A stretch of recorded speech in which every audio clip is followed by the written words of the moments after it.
ఒక చిన్న అభిప్రాయాన్ని మీ దగ్గర వ్యక్తీకరిస్తా. నైతికత అయినది ప్రతిదీ చట్టబద్ధత కాదు, చట్టబద్ధత అయినది ప్రతిదీ నైతికత కూడా కాదు.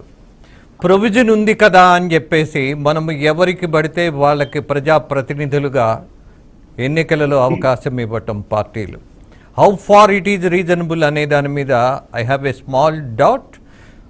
నాకే కాదు, ప్రజలందరికీ కొన్ని పార్టీల తీరు చూసినప్పుడు, కొంతమందికి టికెట్స్ ఇస్తున్నప్పుడు, అరే వీడు ఈ హత్య చేసి నేనే ఒప్పుకున్నాను కదా అని చెప్తున్న వాడికి కూడా మనము టికెట్స్ ఇచ్చేస్తున్నాము.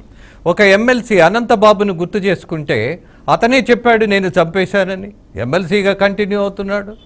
అలాగే ఇవాళ జై భీమ్ భారత్ పార్టీ నుంచి దస్తగిరి అనేటటువంటి నేరస్తుడికి వైఆమ్ టెల్లింగ్ హీ డిక్లేర్డ్ హిమ్సెల్ఫ్, నేను గొడ్డలితో నరికాను అని అతనే చెప్పాడు.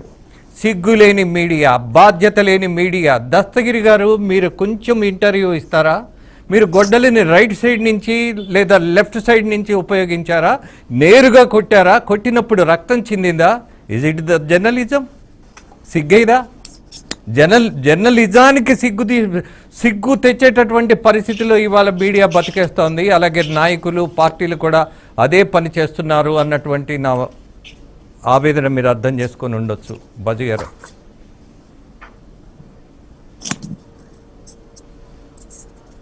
బజు గారు, మీరు మ్యూట్లో ఉన్నారు.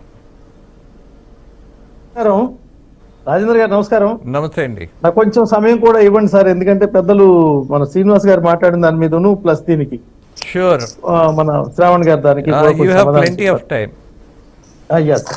Yes sir. నేను ఇక్కడ ఏమంటానంటే, నీతి నిజాయితీలు ప్రామాణికంగా కలిగినటువంటి రాజకీయాలు కావాలని చెప్పి స్వాతంత్రం వచ్చిన తర్వాత అనేక మంది మహానుభావులు అదే లక్ష్యంతో, అదే ఆశయ సిద్ధితో దేశాన్ని ఒక బ్రహ్మాండమైనటువంటి నీతివంతమైన పాలన అందించాలనేటువంటి బాబాసాహెబ్ అంబేద్కర్ గారు ఇచ్చినటువంటి రాజ్యాంగాన్ని ఎక్కడ కూడా అబాస్పాలు చేయకూడదని ప్రయత్నం చేశారు సార్. చరిత్రలో ఈ సంఘటనలు జరగాలి అని చెప్పని ఏ వ్యక్తులు కోరుకోలేదు, ఏ వ్యక్తులు కూడా అది అపహాస్యం పాలవ్వాలని చెప్పని కూడా కోరుకోలేదు. స్వార్థ రాజకీయాలు నడిపినటువంటి రాజకీయ చరిత్రలు ఏవైతే ఉన్నాయో, ఈ దేశాన్ని అనేక మలుపులు చెప్పినటువంటి సంఘటనలు ఏవైతే ఉన్నాయో, ప్రజాకాంక్ష మీద నిర్మాణం చేయాలనేటువంటి ఆశయ లక్ష్య సిద్ధులు ఏవైతే ఉన్నాయో, వాటిని కేవలం కుట్రపూరితమైనటువంటి వ్యక్తుల సమూహంలో, వ్యక్తుల యొక్క రాజకీయ పార్టీల వ్యవస్థలో అనేక మంది తమ జీవితాలని సమిధలుగా నలిగిపోయారు, కరిగిపోయారు. దేశ సమాజం కోసం, స్వాతంత్రం కోసం. తర్వాత కూడా ఈ యొక్క హితం కోరినటువంటి వ్యక్తులు కాలగర్భంలో కలిసిపోయారు సార్. నేను మీకు కొంతమంది మాత్రమే నేను చెప్పగలిగేటువంటి దాంట్లో నేను చెప్తాను సార్. ఒక ఉదాహరణ తీసుకొని చెప్తాను ఎందుకు ప్రజా నాడి ఇలా ఉందనేది. ఇది ఇప్పుడు ఒక మాట మనం చెప్పాలంటే, ధనం ఇదం మూలం జగత్ అనేటువంటి మాటే లక్ష్యం అయితే, సామాన్యుడు కూడా డబ్బు కోసం ప్రలోభపడతాడనే ఉద్దేశానికి వచ్చేటువంటి పరిస్థితి అయితే, ఏదైతే సమాజంలో రాజకీయ లక్ష్యం ఈ సమాజాన్ని బాగు చేస్తాని కోసమే అనేటువంటి ఉదాహరణ అయితే, డబ్బుతో పని లేకుండా నామినేషన్ డబ్బులు కూడా ప్రజలే పోగు చేసి ధరావత్తు సొమ్మును ప్రజలు చెల్లించి గెలిపించినటువంటి అనేక సందర్భాలు, అనేక మంది నాయకులు మన యొక్క సమాజంలో దశాబ్దాల పాటు చూసాం సార్. ఒకనాటి పుచ్చలపల్లి సుందరయ్య గారిని చూసిన తర్వాత అనేక మంది సిద్ధాంతం కోసమే బతికినటువంటి అనేక మంది వ్యక్తులు ఎవరైతే ఉన్నారో వాళ్ళందరూ కూడా ప్రజల కోసం తమ జీవితాన్ని త్యాగం చేసినటువంటి పరిస్థితి. అంటే నేను ఉదాహరణ మాత్రం నేను ఎందుకు చెప్తా అంటే, ప్రజల యొక్క నాడి ఎలా ఉంటుందో కూడా తెలిసి ప్రజల కోసం రాజకీయాలు చేయటం అలవాటైన తర్వాత, ప్రజల యొక్క అభిష్టాలు మేము అధికారం కోసం మీరు ఇది చేస్తేనే మీకు అధికారం అప్పచెప్తాం అన్న తర్వాత, ఎవరి స్వార్థం ప్రకారం వాళ్ళు పోతున్నటువంటి తరుణంలోనే చెప్పేటువంటి నీతులకి, చేసేటువంటి పనులకి పంతన లేనటువంటి రాజకీయ వ్యవస్థలు ఏర్పడిన తర్వాత ప్రజలు గమనించారండి. ఇందులో కూడా తక్కువ మోసగాడు ఎవరు, ఎక్కువ మోసగాడు అని ఎవరెవరైనటువంటి గ్రావిటీ చేసేటువంటి పరిస్థితి.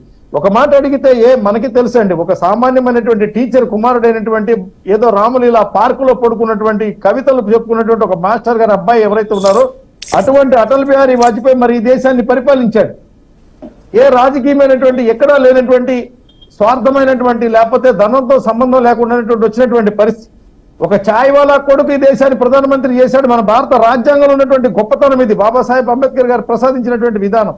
ఇక్కడ ప్రజల మధ్యలోకి వెళ్ళిన తర్వాత వచ్చినటువంటి కష్టాల్లో ఒక ఉదాహరణ చెప్తాను సార్. ఏదైతే 1961లో వచ్చినటువంటి విశాఖ ఉద్యమం ఏదైతే ఉందో, ఆనాడు నవంబర్ 1960 వచ్చినటువంటి 53 నుంచి జరిగినటువంటి దాని తర్వాత, ఆ రోజున కూడా దాదాపు సిపిఐ పార్టీ నుంచి వెంకటేశ్వర్లు కానివ్వండి, నాగిరెడ్డి గారు కానివ్వండి, సిపిఎం నుంచి గౌతు లచ్చన్న గారు కానివ్వండి, తెన్నేటి విశ్వనాథం గారు కానివ్వండి, అదేవిధంగా వావిలాల గోపాలకృష్ణ గారు కానివ్వండి, అనేక మంది ఈ యొక్క కాంగ్రెస్ పార్టీ ఆనాడు చేసినటువంటి అన్యాయాన్ని నిరసిస్తూ అనేక మంది ఉద్యమాలు చేశారండి. ప్రజలను చైతన్యవంతం చేయడం కోసం ఆనాడు జరిగినటువంటి ఎన్నికలు కూడా జరిగాయండి. ఎన్నికలు జరిగినటువంటి క్రమంలో అక్కడ ఏదైతే మోసం చేసిందో ఆ పార్టీయే ఆ రోజున మళ్ళీ ఎన్నికల్లో గెలిచినటువంటి పరిస్థితి. ప్రతిపక్షాలకు చెందినటువంటి 67 మంది ఎమ్మెల్యేలు తమ శాసనసభలకి సభ్యత్వాలకి రాజీనామా చేస్తే, అనేక మంది లోక్సభ సభ్యులు కూడా రాజీనామా చేస్తే, ఆ తర్వాత ఎన్నికలు జరిగితేనండి వామపక్షాలకు సంబంధించినటువంటి దాదాపు 51 మంది ఉన్నటువంటి బలం ఎన్నికల తర్వాత రాజీనామాలు విశాఖ ఉక్కు కోసం చేస్తే, ఆ తర్వాత ఎన్నికలు జరిగితే 20 మందికి అయిపోయినటువంటి పరిస్థితి. స్వతంత్ర పార్టీ లాంటివి కనుమరుగైనటువంటి పరిస్థితి, తక్కువతో జరిగినటువంటి పరిస్థితి. ఎందుకు ప్రజలు ఈ విధంగా పోతున్నారు అనేటువంటి విషయాన్ని మనం రాజకీయంగా వెనకెళ్ళి చూసుకుంటే, ఈనాటి జనరేషన్ కి 4 దశాబ్దాల తర్వాత ఇవాళ మనం లెక్కేసుకోవాల్సి వస్తే, రాజకీయాలలో రౌడీయిజం వచ్చిన తర్వాత, రాజకీయాల్లో రౌడీయిజానికి ధనస్వామ్యం తోడైన తర్వాత, దానికి వ్యాపారం తోడైన తర్వాత, అన్ని కలిపి ఒక ముఖంగా ఏర్పడిన తర్వాత ఇప్పుడు ఏర్పడినటువంటి ఎన్నికలండి. ఈ ఎన్నికల్లో ఇవాళ పాదయాత్ర చేసినటువంటి రాజశేఖర రెడ్డి గారు నిండు ఎండలో పాదయాత్ర చేశాడు. ప్రజల కోసం హామీలు ఇచ్చాడు, చెమటలు కారిపోయినాయి, తన ప్రాణాలను పణంగా పెట్టాడు. వెయ్యాలి ఓట్లు. చంద్రబాబు నాయుడు గారు కష్టపడ్డారు, వెయ్యాలి ఓట్లు. ఆయన కష్టపడ్డాడు, ఈయన కష్టపడ్డాడు, ప్రజల కోసం చేశారు, వేయాలి ఓట్లు. ప్రజాభిష్టం ఎటు పోతా ఉందో, ప్రజాభిష్టానికి అనుకూలంగా నాయకులు అటు పోతున్నటువంటి పరిస్థితి జరుగుతున్నప్పుడు ఆ యొక్క లెక్కల ప్రకారం ప్రజలు వాళ్ళు గెలిపించుకుంటా పోతున్నారండి. ఇవాళ ఒక అసెంబ్లీ తీసుకుందాం సార్, అసెంబ్లీలో పేటరేగిపోతున్నటువంటి పరిస్థితులు వస్తున్నాయి. మనం సమాజంలో సభ్య సమాజాన్ని వెక్కిరించేటువంటి వ్యక్తులను గెలిపించుకుంటున్నాం. మా దగ్గర ఉంది రాజేంద్ర గారు, మీరు గమనించండి, గుడివాడలో ఒక నియోజకవర్గం ఉందండి. అక్కడ మహిళలతో క్యాబినెట్ డాన్సులు వేయించిన వాడు ఎమ్మెల్యే అయ్యాడు. ఏ మహిళలు అయితే క్యాబినెట్ డాన్స్ చేసిన ప్రాంతంలో ఆ ఎమ్మెల్యే ఆ మహిళల చేత పాదాలను పాలతో కడిగించుకున్నాడు. మరి అతను ఎమ్మెల్యేగా ఉన్నాడు, అతను మంత్రిగా కూడా ఉన్నాడు. అతని దేవుళ్ళని, వ్యక్తులని, ఈ సమాజంలో ఉన్నటువంటి సంస్కృతుల్ని అమ్మనా బూతులు తిట్టినటువంటి పరిస్థితులు జరిగినాయి.